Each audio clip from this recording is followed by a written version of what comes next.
But what he said is, what I do is actually pretty easy, not very complicated in terms of the workup and the diagnosis. So I just do the same thing over and over and over again, and lo and behold, Virginia, it turns up.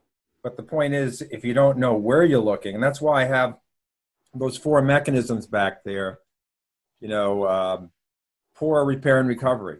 And you were accused of having poor healing.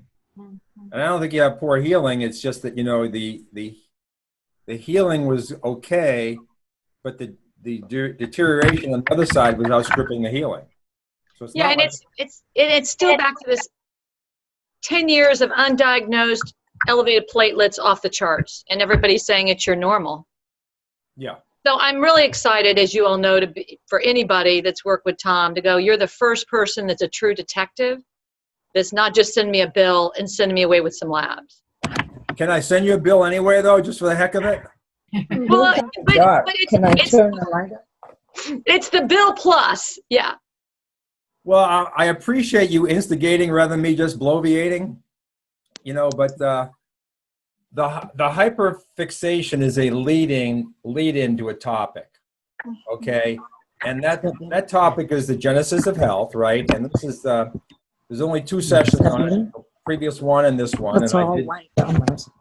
I did 1 session on Monday, obviously at noon, and this one will be similar but obviously different because I can't, even though I'm hyperfixated,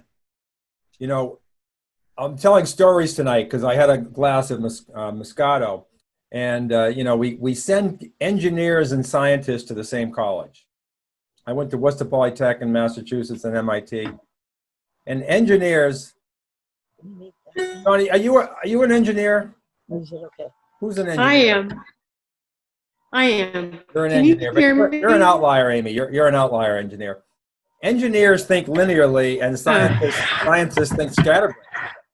We're more like artists than we are engineers, yet we're in the same school. We're not in an art school, we're in an engineering school.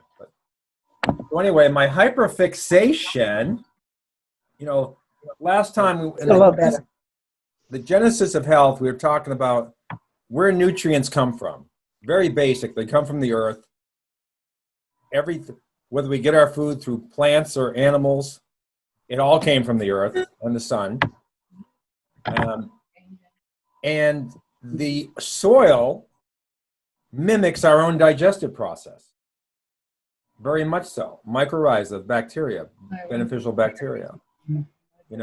Saliva that we give to the gut, the plant gives to the soil to break down the rocks into smaller particles, and so on and so forth. And the roots have to absorb a liquid. They're not absorbing a solid. Our intestine, our gut and our intestine liquefies things because we're absorbing the liquid across the intestine blood barrier. So we have to liquefy it. So along that process are a number of very simple things. First thing is harvesting the food and putting it into portions. The second thing is chewing, the physical action. But there is also a chemical action going on there as well. We have saliva, which releases enzymes to help break down food. I don't know, Richard, if you ever went to Hilltop Steakhouse up in Saugus, Massachusetts. But they were rumored to inject enzymes into the meat before they cooked it. And their meat was famous for being super tender. So what was happening is they were pre-digesting the meat for us, right? So then it goes down the gut and hits the acid, and the acid is going to break it down. In chemistry, we call that digestion, and in physiology, we call that digestion. But what I pointed out last time is I think when we compare what we used to be compared to what we are now, and what animals are compared to what we are, other mammals, we're missing a very simple thing. Our stomach is always performing action. Okay, and what is that action for? The pieces of food that we chew are still fairly large, and everything in chemistry is about surface area. The larger the surface area, the faster the reaction will go. So the more we break down something big and spread it out, the faster we're going to digest it. So the missing piece, I believe, and I tapped my desk again and everybody went away. Okay, I won't tap my desk. Where's my dog? You know, that's a long story. But so the missing piece is grit. And you're probably sick and tired of hearing this if you listened to me before, but I've done a lot of research on this. I'm going to show you an article. But, you know, that's a fundamental thing that every other animal has to break down food. And so my screen's really funky, but I'll do a quick screen share here. Well, I'm going to do a long screen share because we're going to use this. Tom, before you get to that, isn't it true that This is Dr. Loudon, by the way, a very talented retired optometrist. So go ahead, Richard. so isn't it true that most people now are looking at the gut as being the third brain? Yeah, the enteric nervous system, you know, you make, and because you make all your look, the brain is communicating to every tissue, and there's a feedback there. You know, the thyroid produces thyroid stimulating hormone because the brain surveys the body and says, you know, that tissue needs a little more stimulation, a little more hormone, so it does that. But the difference between the gut, the communication to other tissues, is that the brain is signaling the gut, the chemical manufacturing plant of the body, to make things that the brain needs to move forward. Right, but the other scenario here is that the gut is affecting the brain, and that's something that seems to have been lost to this whole process. Because obviously medicine is, when it comes to the level of education they have in the realm of diet, I think it's along the lines of 2 or 3 hours. Right. I mean, don't get me going. The New England Journal of Medicine Catalyst just wrote to me and asked me to do a survey on preventative medicine. And then after I was done, I wrote a scathing letter to the editor because I wrote a paper on prevention and, you know, nutritional medicine, and they rejected it. So I'm saying, are you the solution or part of the problem? But, you know, it's obvious, Richard, that we're doing a very poor job at the patient workup across all dynamics, brain and so forth. But, you know, if we don't start with the gut, you know, what we talked about the last time was you are what you absorb, not what you eat. And so, you know, the brain has microglia. Those are immune cells. We have to have nutrients to support them and the growth, life, and death of these. So it's, you know, I don't really look at the brain as strictly different. It's part of the whole. Yeah, it's the regulator. But if you take away the gut, the brain's useless. If you take away the brain, the heart's useless. If you take away the heart, the brain's useless. So it's all connected.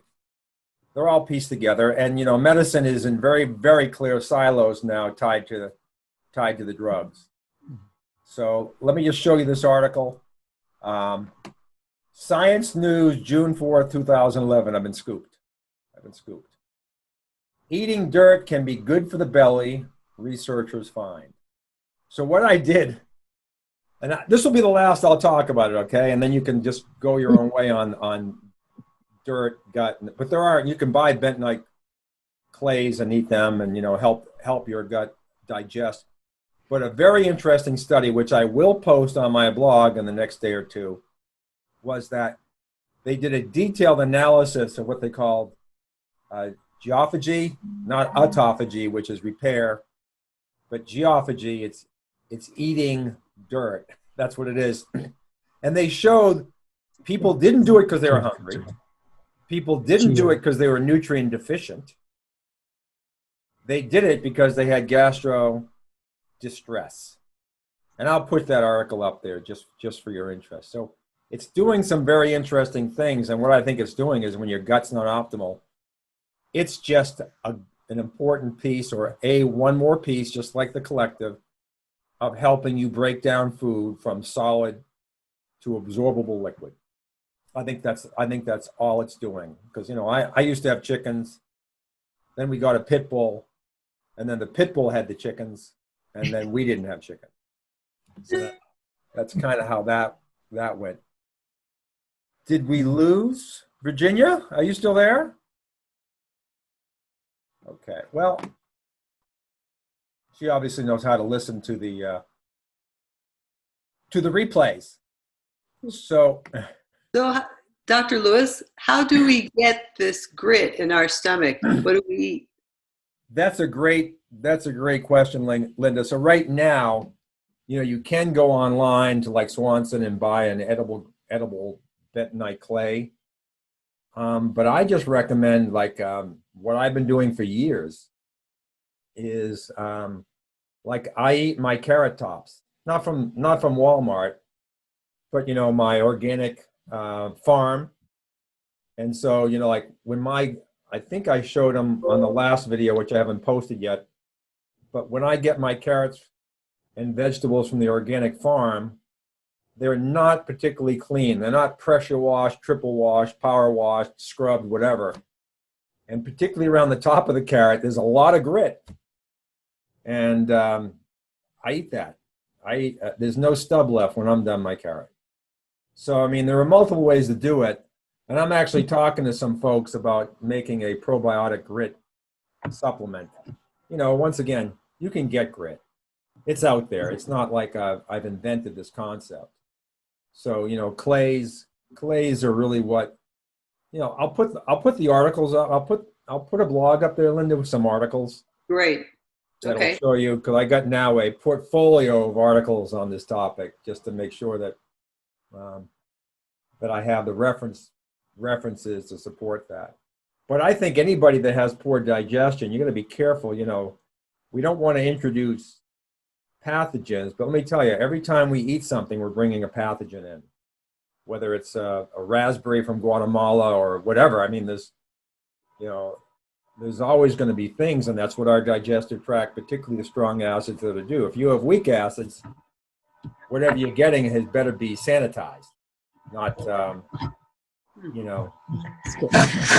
I told the story that I eat the stuff right out of the garden. I don't even rinse it. I just wipe it with my hand and get most of the dirt off.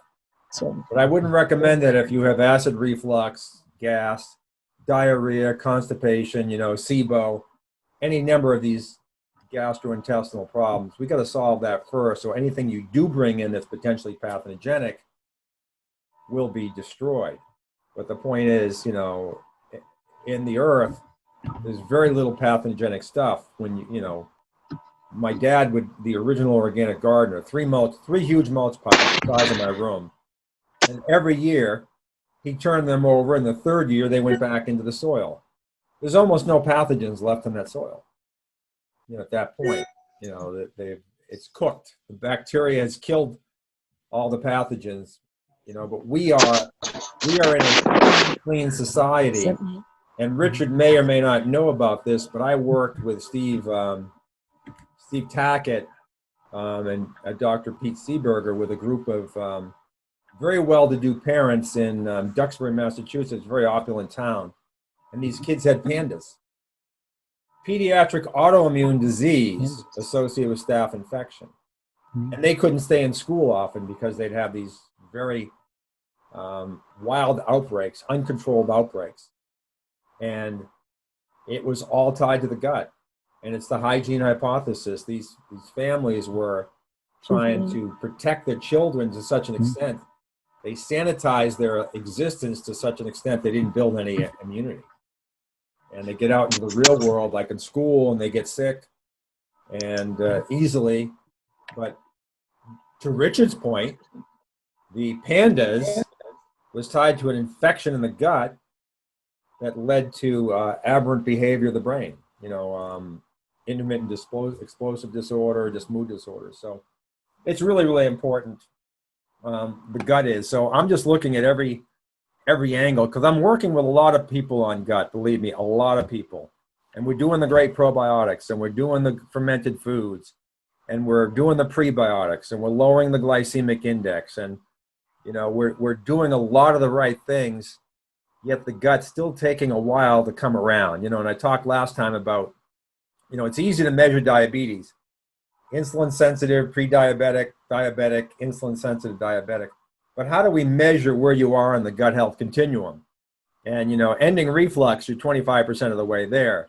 it's hard to measure exactly where we are. And so the gut is a lifelong pursuit to maintain acid and the diversity of the organisms and just good digestion. So I just know from my experience that every one of our guts needs all the help it can get, particularly in this processed world where undigestible carbohydrates are not as frequently taken in as it used to be. And undigestible are basically prebiotics, things that your system doesn't really break down into absorbable, but is available for the gut bacteria to use.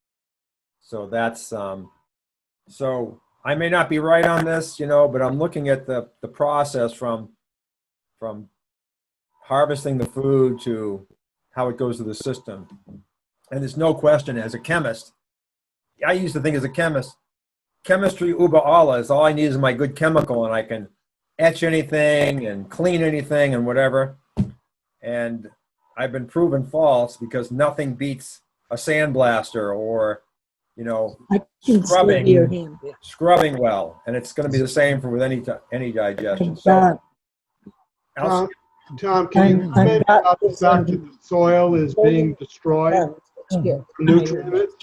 we talked about that last time, Richard. I'll go over it very briefly, and then we're going to move on to the next piece. But I really like this statement. Where'd you learn that? Okay. And it just says question everything. Okay. Always look at the agenda. Norma and I had a long talk about agenda today, didn't we, Norma? But we basically agree that the doctor, I think, has your best interest in mind, even if he is going to make a few bucks. So that's okay, But I mean, look, some things, when you have a chronic condition, it takes time and it's going to cost some money if someone's really good at guiding you through that and diagnosing you and taking you through the process. So, that's unavoidable. But where did you learn that? If it's prednisone or a drug, you always have to ask the question, is there some alternative?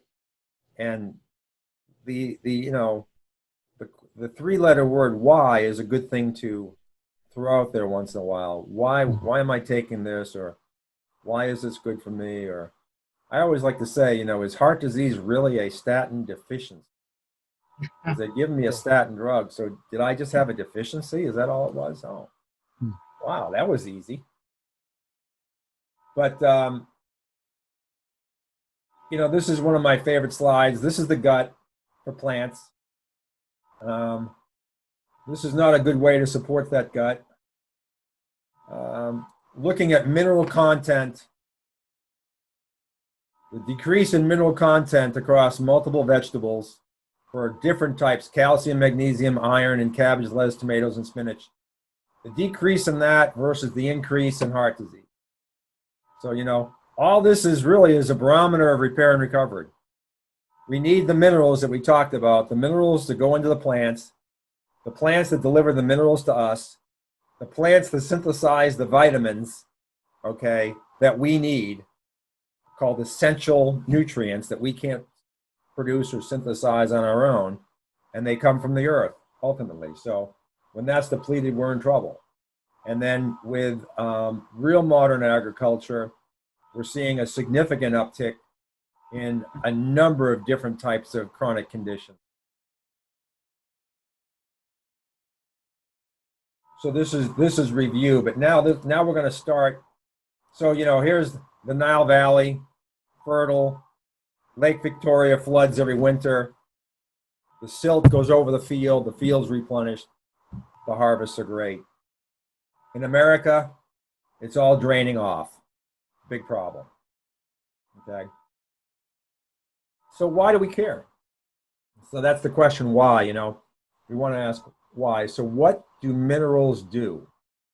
Okay, that's what we're going to spend, the next 20 minutes on. What do minerals do and how do they work? So minerals are key to the production of vitamins. They play an intimate role in vitamins. Minerals play a role in detoxification. Long before I got involved with functional medicine, I used to poo-poo detoxification. I mean, who needs that? But look, all I know is, you know, my son takes out the trash every third day, and not every day. So by day 3, it gets a little stinky. Okay. We're creating the same thing in our body. So we have to take out the trash every day. We can't wait 3 days to take it out. So detoxification pathways are very important. And it's not about just blue-green algae and saunas and sweating it out. You have to have the right nutrients in there that can bind or sequester or eliminate a potential toxic substance. I'll ask a very simple question and I'll answer it in a bit. You know, everybody, you don't have to raise your hand, but everybody knows that lead is toxic, right? Does anybody know how lead creates toxicity? Anybody who knows, raise their hand. Okay, I raise my hand because I know.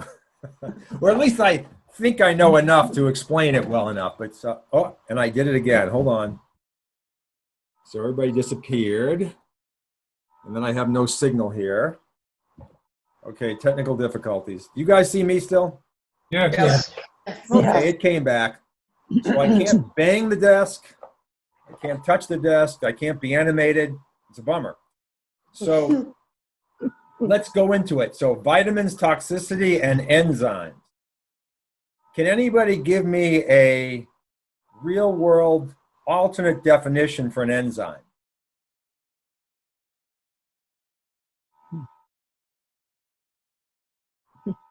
I'll give you a clue. There's one in your car, under the floorboards. It's called a blank converter. Catalytic converter, okay?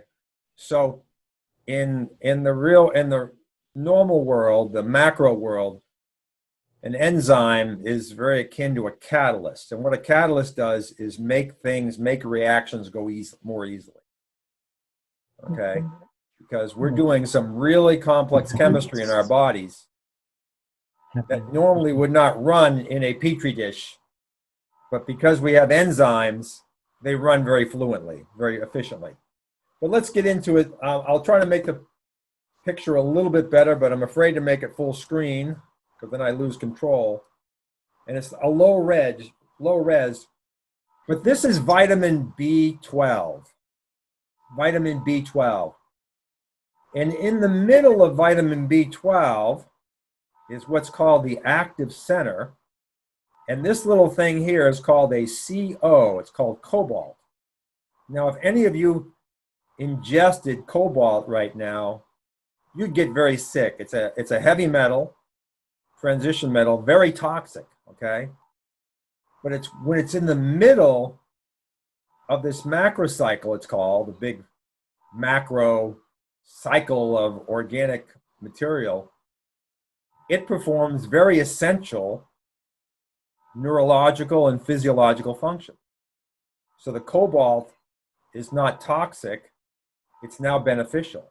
So sometimes I think about selenium, molybdenum, they're all very toxic. I used to study these things as pure elements, very toxic, but if you don't have cobalt, B12 doesn't work. And so this is methyl cobalamin, the active form. So one of the things that B12 does is detoxifies. It detoxifies our body of cyanide. Anybody know where cyanide comes from in our food? In a lot of things, apricot pits and other apricot pits have a fair amount of cyanide, but the cyanide molecule is pretty stable, so it's actually around in a lot of different things. It's just carbon and nitrogen, very common elements. So cyanide is around a lot. So this little methyl group here picks up a cyanide. Oh no, I'm sorry. There's a methyl group there. Picks up the cyanide and gets rid of it. So that's why when you're looking at a vitamin, if you buy cyanocobalamin, which is vitamin B12, it has physiological function, but one of them is not detoxifying you of cyanide. So methylcobalamin will detoxify. So I look at vitamins and the first thing I look at is the B12. And if it's cyanocobalamin, I don't buy it. It's cheap. It's spent. in some respects. So I buy the methylcobalamin instead. Okay, so that's an example of a vitamin and how important a mineral is to a vitamin. If you don't have the mineral in the middle, it won't work. That molecule without the cobalt is not B12. Very little physiological function. So let's look at lead poisoning. I forget why I had this up here other than to remind me. Okay, so I'm going to explain which nutrients are important in fighting lead poison. Vitamin C, but molybdenum. Now, this is a sort of a diagram. This is an enzyme, but a vitamin and enzyme look structurally fairly similar. They have the little metal here, like a cobalt or a molybdenum or an iron. You know, like in some respects, hemoglobin's an enzyme because it's catalyzing the delivery of oxygen to our cells. Oxygen just can't float around in your bloodstream willy-nilly alone and oxygenate tissue. You have to have the iron around this big macromolecule that catalyzes it. But this center here, if I asked the last group, if I'm getting too sciencey, let me know. In the future, I won't spend as much time on the science. But this center here is the metal. And the size and the charge of it matter. It's called the ionic radius. Okay? The ionic radius, it's a ratio of the charge to the size. Okay? And so most minerals have varied sizes, and there's not so much in variation in charges, but because of the various sizes, they have different ionic radius. So let's just say this is an enzyme that needs molybdenum to work properly. The ionic radius of lead and molybdenum are very similar. So it's possible that if you have excess lead in your body, some lead toxicity, if you will, that the lead can come in here and bump out the molybdenum, and now that'll deactivate this enzyme because the enzyme activity is all related to the charge, the ionic radius, and the specific charge of molybdenum, which is slightly different than the lead. So one way to eliminate toxicity of lead is to eliminate lead. But the other way to eliminate toxicity from lead is make sure that the mineral that's supposed to be there is present in high enough amounts. Now you can think back a few slides where I show how the minerals are depleted. Okay? So now something toxic like lead, which isn't depleted, matter of fact, there's a lot of lead around from when we had tetraethyl lead for anti-knock and gas, and a lot of that lead is still sitting around the surface of the earth as we spread it all over the place. So we have lead in the soil, but we don't have as much molybdenum. So it's possible to have toxicity from lead because it's affecting the enzyme that uses molybdenum. So taking in foods high in minerals, including molybdenum, would be a way to avert lead toxicity. Does that all make sense? Yeah. And I promise future discussions won't be as scientifically complex as this. And I think because this is foundational about how important nutrients are, minerals, nutrient density, that I just felt obliged to cover it in that kind of detail. So an enzyme is simply a catalyst. Looks a lot like a vitamin, structurally similar. Obviously, every vitamin is structured differently, every enzyme structured differently. But the important thing is this empty space here. Okay? So when an enzyme does its work, it provides a little zappage. It puts a little electricity into it. That's from the metal. But it also has a spatial configuration, just like a jig on an assembly line, to help line molecules up and make and put them together in a logical pattern, okay? So that's what an enzyme does. It orients properly and then gives the zap to make it all come together. That's all it does. And so what I call it akin to a carpenter, okay? We have the DNA, which is the blueprint, and then we have the carpenter with the tools, and that's the enzyme or catalyst right there, lining up the work and cutting it to spec, and then putting it together. That's what an enzyme does. The enzyme's the carpenter of your body. And we talked about this last time. I think I got to this last time. So just taking a mineral supplement, adequate, right? Not so far, not so much. And what Maynard Murray showed is that the quality of the soil dictated the mineral content of the plant. But the mineral content of the plant dictated the vitamin content of the plant, because the plant, like us, is using the minerals to produce enzymes to build new things, for example, vitamins. And then when he fed the animals the plant feed from the good soil, the animals flourished. They did better. They grew faster. The chickens produced eggs sooner. The yolks were bigger. The plants were more pesticide resistant. So the plants are detoxing with the minerals and the vitamins. So, you know, it's all the same thing over and over again. You know, good nutrients, build strong immunity, build strong structures. It's no different than your house. You want, you know, 2x6s, 16 inches on center. You don't want 2x4s, 24 inches on center, kind of thing. That's all we're looking at. I didn't talk about this last time, but this is a really interesting study, and it kind of provides the proof of the importance of minerals. Okay. Question?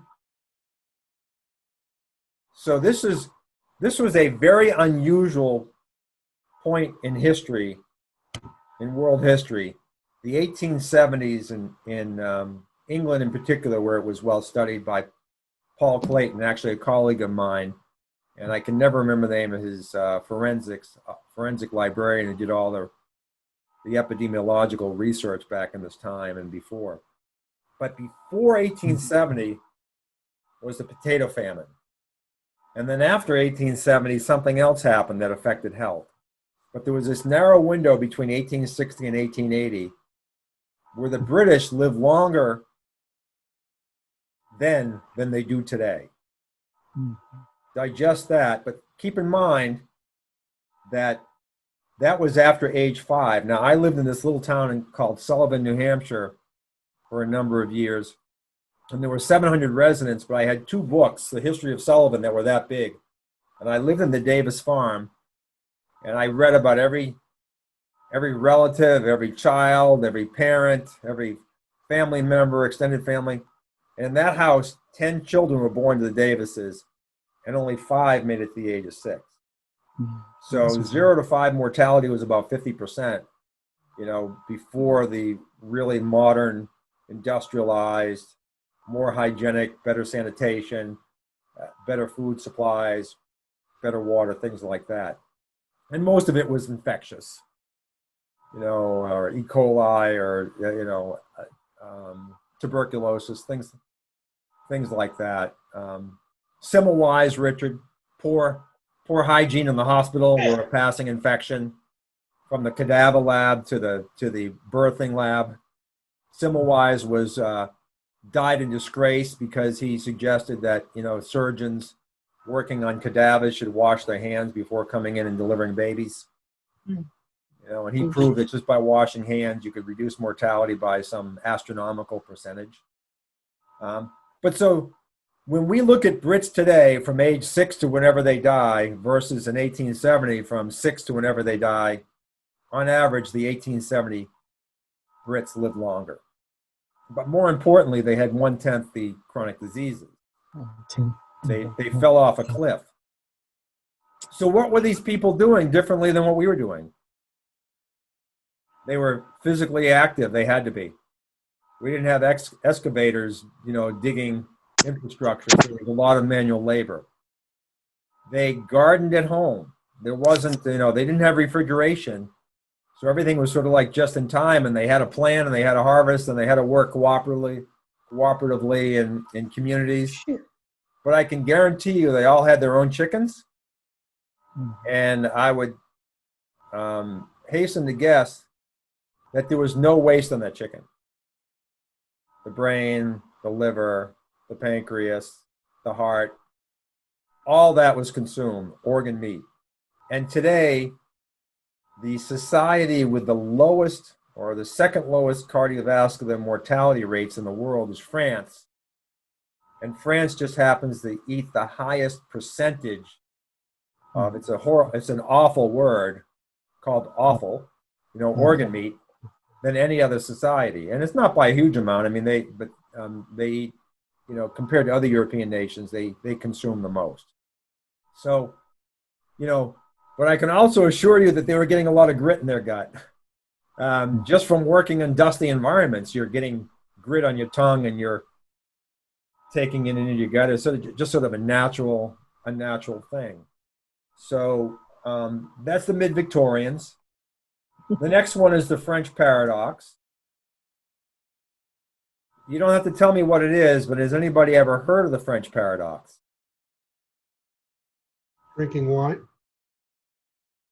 That's the French, well, I couldn't think of a good comeback on that one, Richard, but Okay. the French paradox is this. Not only do the French eat the highest amount of organ meat on a percentage basis compared to anybody else in the world, they consume the highest amount of saturated fats, mainly through their cheeses and their fatty meats. But if you look, I have a whole paper on this, the Dutch, the Finns, there's a lot of we're probably like, it's interesting, in terms of our status in the developed world in terms of chronic health, we're kind of at the same level in terms of how much saturated fat we're eating. Whereas the Spanish, the French eat a lot of the saturated fats. So the French paradox is Ansel Keys and the American Medical Association and what have you has demonized for 50 years saturated fats, saying it's bad for you. Yet 55 million people in France who consume the highest saturated fats by far compared to America outlive us by 3 years and have much lower cardiovascular mortality rates on a per unit basis. So they call it the French paradox. It's like we just take France and we have to throw it out of the statistical pool. They can't be relevant. There's something else going on. And by the way, the French smoke at twice the rate that Americans do. Yet they still have a 3-year longer lifespan on average and one of the lowest cardiovascular mortality rates in the world. Why? Because although they're creating an insult with the inflammation from the smoking, they have excellent repair and recovery because they're bringing in good nutrients. They're bringing in very strong nutrient density to facilitate repair and recovery. Now, I'm not recommending anybody follow the French through every one of their habits. But then Dr. Tremp always used to say, hey, they probably had good teeth too, because wine is a probiotic beverage and alcohol has some antibiotic characteristics. So, you're always rinsing your mouth, not with Listerine, but with something that's probiotic and has a little antibiotic characteristic, not to mention it's fermented food. And their cheeses are incredibly good. And their bread is stale by 2 p.m. Their bread is not like 2 years ago when Jazzy and I went to Switzerland, we got to a location at the end of a long trip at around 2 p.m. and I checked 10 patisseries to find a stick of the French bread, and none of them had it. Finally, I found one last little stick, and we bought that, and we consumed that thing like it was the last meal we were ever going to eat. But it was on the edge of stale. That is a wheat with very low gluten. Whereas if I brought the Wonder Bread, if I bought Wonder Bread at the exact same time and brought it home 2 years later, it'd still be fresh. It's because of the gluten. So like, I'm not opposed to bread. We have a problem with an excess of something that's fairly hard to break down, gluten, so people develop allergic reactions to it over time. And then this, believe it or not, is the last slide. We're kind of on time. Quasi the last slide. But just looking at key things. So, you know, organ meats, physical activity, control over the food supply. What I forgot to tell you is I explained why mortality was high before. There was a lot of famine. Afterwards, and I gave a lecture at the American Academy of Anti-Aging Medicine 3 years ago on this topic called Back to the Future of Medicine, is in 1880, shipping lines and commercial shipping and canning became perfected on a large scale. So in 1880, rather than, you know, laboring over their own garden and their crops, they're going to work in the industrial complex, and now they're getting processed foods for the first time in a can, convenience but processed and probably much lower nutrient density. So they show the effect of processed foods very clearly when by the year 1900, they were living to like 79 or 80 back in 1870. By 1900, they were living somewhere around 60, 65. It was very dramatic. Okay. So we talked about the French paradox, and you know, your brain needs fats. Your brain needs probiotics, according to Dr. Loudon. I completely agree. A good quality carbohydrate in a bread that's not all gluten is probably fine for you if you're active. Then, you know, the French are eating their pate. There's their liver. Very rich foods. We call it very rich, very high in fat. But fat has extraordinarily important nutrients, not just minerals. You know, all the fat-soluble vitamins are brought into you through fatty foods: vitamin K, K2, vitamin E, vitamin D to a lesser extent, but it's still brought in through fatty foods. Vitamin A, all these are extremely important. So nothing wrong with fats. And then the last thing is, this is something that, this isn't Dr. Trump's data, but we've gone away from marine foods. I can't tell you how many people, you know, I get a new account and I get a bunch of workers and they run the survey, and I'm like this, I can't look at the foods they don't eat. The foods they don't eat. And 50% of the time is they don't eat fish at all. They don't like fish. And you know, we need omega-3s. Our brain's electrical system is driven, the wires are produced with omega-3 fatty acids. We need those omega-3 fatty acids, and we need to have them continually replenished, because brain cells, despite popular beliefs, are always being born and are always dying. And so we need to have those raw materials. So sorry. Can we get fish? I don't eat fish. Can we take fish oil to compensate? Oh, absolutely. Cod liver oil, Linda. Okay. That gives you the vitamin A, the vitamin D, and the fat solubles. And if you really want to stay away from, if you're vegan, you know, you can get a lot of the, you know, the fish get it from algae. You know, the Navy is producing, you know, huge amounts of biofuels with algae. They're just oils. So the algae is producing oils. And that's the beginning, the genesis of the production of omega-3s. And, you know, if you take an Eskimo versus a vegan, an Eskimo has a lot of epigenetic signals turned off because they have all the omega fats. But a vegan will actually have enzymes produced that will synthesize and upregulate these fatty acids. So you're never at a deficient, you may not be at a deficiency, but you have to bring in omega-3 based fats. Tom, what about krill? Krill is fine. Krill is going to have a lot of DHA. Yeah, krill is going to have a lot of DHA and EPA, people who are worried about toxicity from bioaccumulation up the food chain, you know, sardines, krill, you know, salmon, the smaller the fish, you tend to have less bioaccumulation of toxins. But I just showed you how you can ameliorate toxicity of these things anyway. I'm not afraid of toxins. I'm more focused on the quality of the nutrients, and I am concerned about the toxins associated with it. Look, I was just on with Mercola, as you well know, Richard. You were responsible for getting me on there.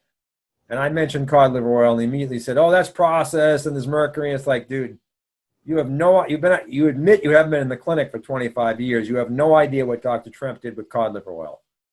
Of course, I couldn't say that to him yet. I don't have that kind of relationship with him, Richard. But so this was also comment. One thing about all of this is, you know, you're dealing with all of the different issues of health. Talking a little bit about sleep, because it seems like that's an area that has not really been addressed very well, and it seems like most Americans are sleep deprived. Well, you want me to solve all the problems tonight. Well, no, I just want to bring it up because I think that it's something that's very, very important. It's something that I've been working on, and I think most people need to get at least 7 to 8 hours of good quality sleep. Now, you know, there's a lot of things that disrupt sleep. How would you like to be a guest lecturer on sleep sometime in the near future? I can talk about it from a personal point of view, but not from, quote, a research point of view. Well, then we'll get your personal take, and then I'll work around the edges. Well, then you can put it into slides. Yeah, that's what I usually do. But hey Tom, I'll share my Aura ring at the same time. Tell me all about the Aura ring, Virginia. Well, I've only had it maybe a week. I've been wearing it. I leave it in airplane. It's the most state of the art for measuring sleep, heart rate variability. It's not so cool on activity measurement. I don't think that's so accurate, but it is magical for getting in touch with your sleep. So it connects to an app. I leave it on airplane mode all the time, but in the morning I take it off and put it on the little charger, and it uploads to my app, and I can see when I went to bed, how the quality of my sleep in various different stages. It's quite fascinating, and you can really start to see your disruptions and whether having a 20-year-old cat in the bed is really, helpful or not. You are so high. So what have you learned about your sleep from that? Well, and you get a score. So my score, Right. It comes up good, but it's like, I know I need to be still, it's like, okay, I'm good, but come on, I know I need 8.5 hours, not 7.5. And I want to get the cat less disturbing me. We're getting that figured out. And just the disturbances. How do you keep moving toward more deep sleep, higher quality sleep? And we know it's earlier sleep. I've gotten in the habit of going to bed at midnight. And I know I need to be at that for the liver and detoxification and the whole thing. I need to be 10:30 to 11 at the latest. Right. So this whole discussion on circadian rhythm is fascinating. I know Tom knows tons about it, but I've been doing a lot of study with Ari Whitten, the Energy Blueprint. And it's some incredible stuff. Just understanding more and more about circadian rhythm. I'm not afraid to admit weaknesses, and I think because we can't all have every little bit of knowledge, and of course, Pastor Harry and I've talked about that asymptotic curve describing God, so you can never get there anyway. But actually, I'm fairly ignorant on that stuff, Virginia. I think that'd be a really good topic. So if you have someone you want to point me towards to learn more about that, being a scientist, I always default to the simple physiological stuff. Do you have inflammation? Is your brain inflamed? Is that mucking me asleep? That's where I start first. Because then, like I work with Marvin Berman, the Quiet Mind Foundation, and he's doing biofeedback and photobiomodulation. And that's great to create a little electrical reset in the brain, right? But if the physiology isn't right, then the impact that's going to have is going to be marginalized by the overarching physiological problem. So I'll have to say that 98% of my time is focused on physiological effects and not so much on the secondary and tertiary things. And Well, Tom, one of the things that you have stressed is recovery, and sleep is recovery. And if you're not getting quality sleep, the whole recovery system is out of whack. And yeah, that's right. And I would add that people have been sleeping so poorly so long with our modernized world. It's like, this is the grit of sleep. Okay. We just, I mean, I love it. And I love your grit thing. I thought it was really, I'm like, yeah, that makes sense. Okay. This makes sense. So, look up Ari Witten, ARI. No, you got to email me because Well, in case anybody else is interested too, Right. I'll send you an email. Yeah. But it's Ari Witten, ARI is his first name, Ari, WHITTEN. And Ari is he's one of my favorite people besides Tom, because he's totally research-based, super integrity, and his whole platform is all about energy. right. And I bought a little program from him. It was $97. That's his intro program on circadian rhythm and really the importance of sunlight. He's working on a book on sunlight. Yeah. Well, Green Med Info had a big thing on sunlight, and you know, I'm one of the few people that can whip off who was awarded the Nobel Prize for the healing power of the sun in 1903. It's Niels Vincent. You know, and there's no question we don't just produce vitamin D on the skin. We're producing a lot of other things. And, you know, vitamin D is a cholesterol molecule. So if you don't have cholesterol circulating, you're not going to produce vitamin D well. Yeah. So, you know, that's where the physiology comes in. But, no, I think it's fascinating. I've been blessed to have an extremely active life where, you know, at nighttime when I'm done, it's just like there's no... So I don't have a lot of empathy I have a lot of personal experience with poor sleep, but you know, I know it affects my population in a big way. And the first thing I work with kids, and the only thing I really do is the blue lights. I always wear a blue blocker, and the blue lights have to go off when the sun goes. Oh yeah. Sun go down, or you have to screen. You have to screen it heavily, otherwise your cortisol is just going to stay up. Yeah, I got my new glasses. You cannot sleep if you're in fight or flight mode. You know, I know that much. And so I'm very big on that. I don't think diet's an issue. I mean, I'll have a big meal and then jump right into bed. There's a lot of discussion about that in health. I've never had a problem with that. But I mean, that's if your gut's a mess, then you're going to have a huge problem with that. It doesn't have anything to do with the timing of the eating. It has to do everything to do with your system's ability to digest. Well, I think that, Tom, one of the things that I think is fascinating about the way you presented this is it is ancestral. You know, you're going back in time and you're recounting and you're analyzing and sharing a perspective on how did we get here? You know, what was going on in the past? And I really love that. I think it's super interesting. And I think it's the whole idea of ancestral health, and that we take a look at every part of our life, from how much sunlight we get in the beginning, what were our ancestors doing, and try to mimic that in a reasonable way.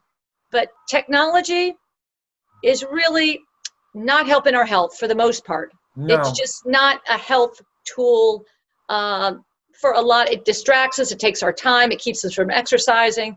And if everybody was exercising as much as you are, we'd be falling into bed right after dinner too. You know, we've adopted this 16-year-old. He's really a fantastic kid. Oh. But he was in the system for 9 years, 19 placements.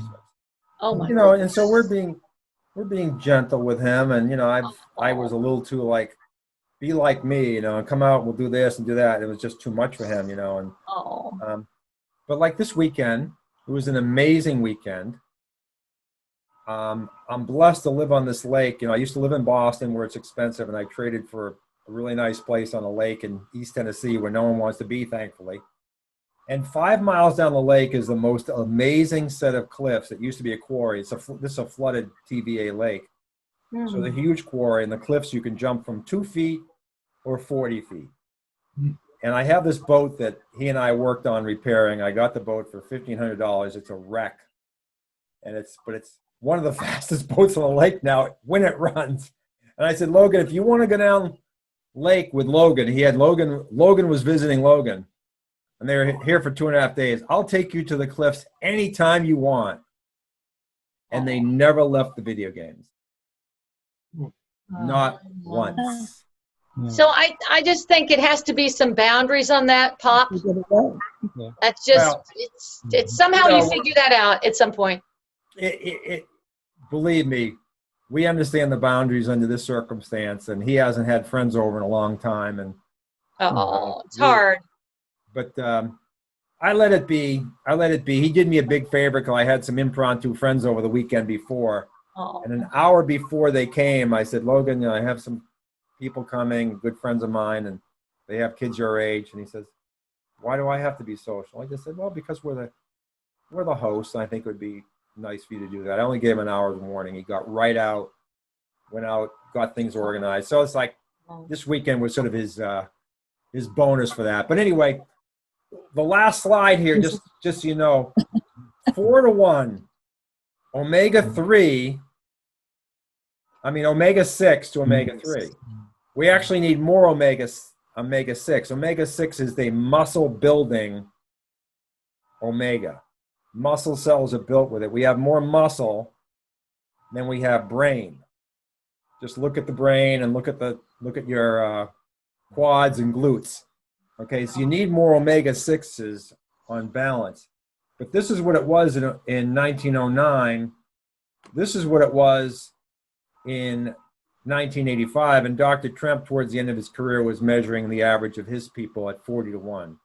And most of those people were coming in with glaucoma and memory problems and things like that. And this isn't the only thing. It's part of the repair of neurological tissue. Neurological tissue is derived from fatty acids, from fats. Okay, so we need those in our diet. So and in general, the omega-3s are anti-inflammatory and the omega-6s are pro-inflammatory. And the problem is the feds significantly underwrite the cost of production of omega-6 foods. Corn, sorghum, wheat, soybeans, they all derive the omega-6s. So the omega-6 foods, the junk foods, are artificially cheap in the marketplace, which then the lower socioeconomic people are buying those foods, getting this junky stuff, poor repair and recovery, poor brain function, and just a downward spiral in terms of their position in socioeconomic status because they don't have the tools. They don't have the physiological tools to thrive. And but we're all kind of in this catch. And so, like today for lunch, I had a really good salad my wife made with feta cheese and every kind of vegetable you can imagine. And then I put some pickled herring on top of it. And that was lunch. And I used to hate pickled herring because one time I had some and it was like not so good, but the PTSD is long gone. I'm over it, and now the pickled herring's fine. So I really appreciate the dialogue and the interactiveness today. This is it. I have no idea. This is the idea. Supplement, cod liver oil, magnesium, multi-mineral, multivitamin. I really like this product here. And I get the one for men because it doesn't have iron, and the women can take it too. Who is that by? I'm sorry, I can't read it. The glare. Natrello, and it's $18 every 2 months delivered. But when I look at it, it doesn't have a lot. And if you didn't get it, I'll put it up on. Just remind me. I'm obviously a scatterbrained, forgetful person, but I'll put it up on the healthy. But when I go down the list, the vitamin A is not beta carotene; it's the retinols. The B12 is methylcobalamin. It has a decent amount of magnesium. It has a decent amount of vitamin D. It has K2 in it. It has all the methylated. It's if it's real, and no one really no one's really testing these things. Well, actually, the Health Ranger is and IFM is, so I haven't looked at it yet, but it seems to be the most complete of the inexpensive ones. And I try to, I don't say pure encapsulation or some of these really expensive brands. Sometimes I do, but, like Linus Pauling Institute says, ascorbate. You don't have to do liposomal vitamin C. Yeah, it's going to be a little more absorbable, but at 20 times the cost, I'll take 2 capsules of ascorbate and I'm all set. So there's always ways to be thrifty when you're trying to be healthy too. You don't always have to be, tier 1. That's asymptotic too. You like the tier 1 might be 80, or tier 2 might be 80%, and then the tier 1 is 90%, but it's not like 10 to 80 kind of thing. Anybody have any questions? I actually have a follow-up question. With the fish oil, you mentioned algae. Does spirulina fit in that category?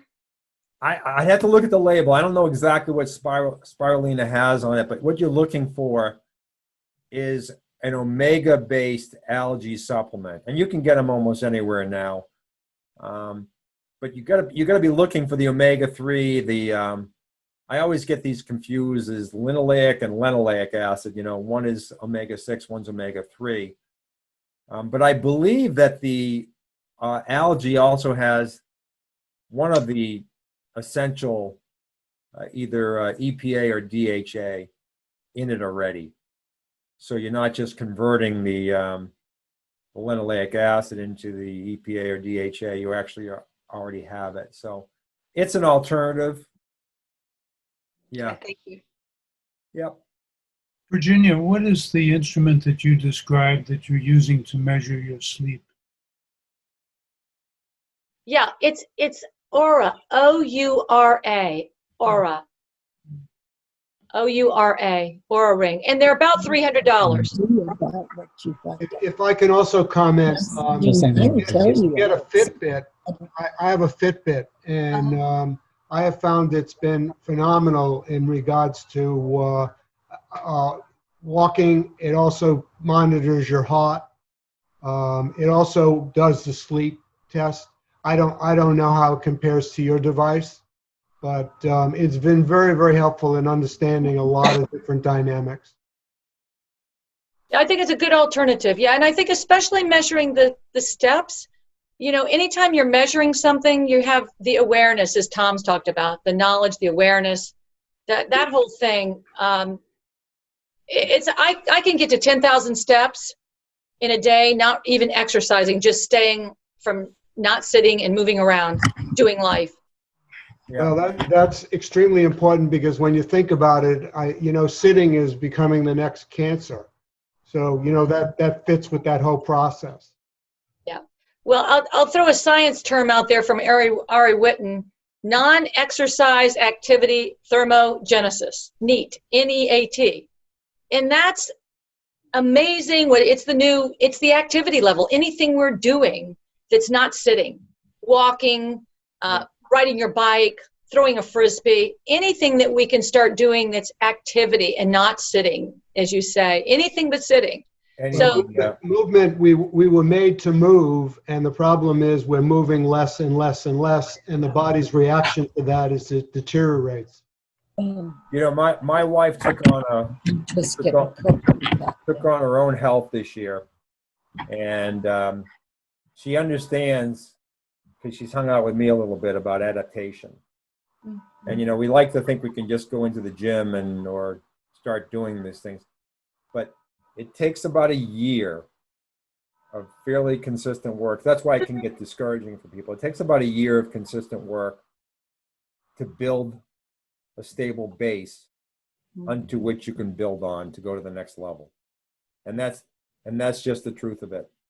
So it's like, if you've really been, the term an old friend of mine used to use is flaccid for a long, long time, and you think you're going to start an exercise regime. That's why everybody who gets a membership for New Year's is done by February, because once again, they're looking for instantaneous gratification, and everything is an asymptotic curve. So you're going to build that base, and then you'll start seeing seeing the kind of results you're looking for. But we have to, you got to put the work in. You got to put the 10,000 hours in if you want to be knowledgeable about something. You got to put the effort in if you want to get there. So anybody who's looking for a shortcut, I'm not your guy. And guess what? The ones offering the shortcut is a phony. So, and that's just the way it is. Yeah, that's my toughest sell, because even people that, you know, I've prepared and prepared and prepared and prepared for the time domain, it's like, how come I'm not better yet? Like,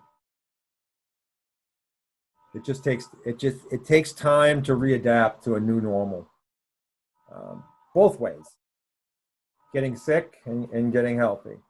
So otherwise, we, you know, if you thought instantaneous gratification was good, you certainly don't want it in the other direction. Well, Tom, I think you bring up a point that really has helped me a lot, is to think about trajectory. Yeah. And I just think about moving in a different trajectory in every degree, that doing more than the last month, and just keeping on moving in a different level, which is that consistency thing you're talking about. Consistency. But I think we have to see that if we see a trajectory, then we know it's not a steep climb necessarily, but it's an upward improving slope, hopefully. Yep. And hopefully people feel progress along the way, which is what you're trying to help them see. Yeah, there's no question about that. You got my mind going in about 12 different directions, but yeah, there's no question that consistency, and like with the gut, that is a daily pursuit. Mm-hmm. It's not a path that brings you to a terminus. It's a daily pursuit. You know, and most things are that anyway. But the good news is, just because I don't want to close on a pessimistic note, is one of my participants, and I hadn't really thought about it until this person, he told me that, you know, he's an insulin-dependent diabetic, and his glucose would be wildly high and then wildly low. And I thought about it, and I realized it's just the action of insulin in an insulin-resistant person, that when you're insulin-resistant, everything is amplified. So your balance is way skewed out of whack. And that's true in your gut, that's true in your brain, that's true in your, you know, physiological, your endocrine and metabolic systems. But when you get there, when you get up this curve a little bit, what that's telling you is you're becoming in balance. And then you can enjoy things much more because you can get away with a lot more. My insulin is somewhere around 1.8. And most people should not eat my diet because of the number of calories. And then what's this little guy right here? My wife thinks I'm off chocolate, but this is a nice big chunk of dark chocolate. You know, I'm addicted, so I can't get off it. But I eat a lot of fructose, a lot. Not fructose corn syrup. It's all like, I grow pears. You know, peaches are my weakness. But the thing is, when you work at it and you get into balance, then you can just get away with things more because your body wants to hold you in balance. Your body doesn't want you to slip out of balance. You've done that to yourself over a long period of time. And so when you get into balance, it's a beautiful state to be in. Any other comments? I just realized my camera was reversed. Hey, Amy, good to see you again. My daughter came in and tapped the screen. I didn't notice. And then I'm like, wait, this is reversed. I have no idea what we're going to talk about next time, but you know, I have a number of different slide decks, so it may not be in sequential order, but I think just for hee-haws, we might talk about a lab next time. Maybe that's too technical. I don't know. I'll go have my wife look at all the different things that we present to our corporate clients, you know, lunch and learn type things, and we'll come up with something. Don't worry, we're not going to run out of topics. That will never happen. Hey, Tom, just one other thing to share. You know, you mentioned the issue of eating. And so something that I have worked on that's been very helpful, it has been changing the eating schedule. So basically, after having dinner, not eating again until lunch. So I'm eating in a shorter period of time, and that's made a significant difference from a standpoint of weight loss. And it's not that difficult to give up breakfast. I think that there's a tendency that people eat because they're supposed to eat at certain times. And the nice thing about intermittent fasting is that you actually enjoy eating more. You know, So there's just a comment, not for everybody, but it really works very effectively for me. there's a guy who really figured out how to use the YouTube, and the name of the channel is What I've Learned. And his content is really quite good. And he just has a Patreon thing, and that's how he makes his living. But his content is very good, and he has some really good discussions on fasting and why he only eats one meal a day. And we talked last time, or maybe on Monday, about all these aging studies, calorie restriction and all that. It's like, does calorie restriction extend life? No. What extends life is being insulin sensitive. So the calorie restriction is a tool to make you insulin sensitive, to keep the hormone down, because the hormone's harmful.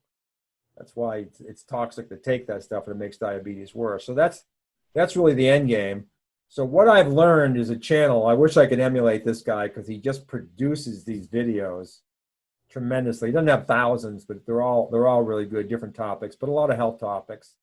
And then David Jockers, Jockers. He has a lot of short books, and he's on these health summits. And I think his on intermittent fasting is particularly good. Yeah. Particularly easy to follow, right amount of technical content, right amount of support and suggestions, doesn't leave you guessing. Really good thing. So, but anybody who has a health issue, repair and recovery is enhanced when you intermittently fast. No question about it. You give your body a chance to recover from digestion, which is a very energy-intensive process.